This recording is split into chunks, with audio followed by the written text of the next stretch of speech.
Você quer conhecer o cronograma do Programa Centelha em todo o Brasil?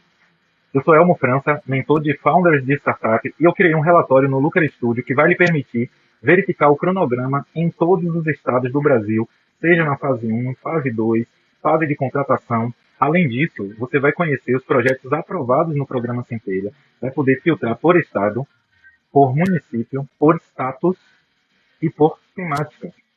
Conhecerá os números do Brasil inteiro e poderá também consultar, através dessa caixa de pesquisa, o projeto pelo título da ideia e também poderá obter informações sobre o proponente, o título da ideia, para entender melhor do que se trata e fazer benchmarking. O Programa Centelha é uma iniciativa nacional que vai apoiar projetos de inovação com até R$ 132 mil.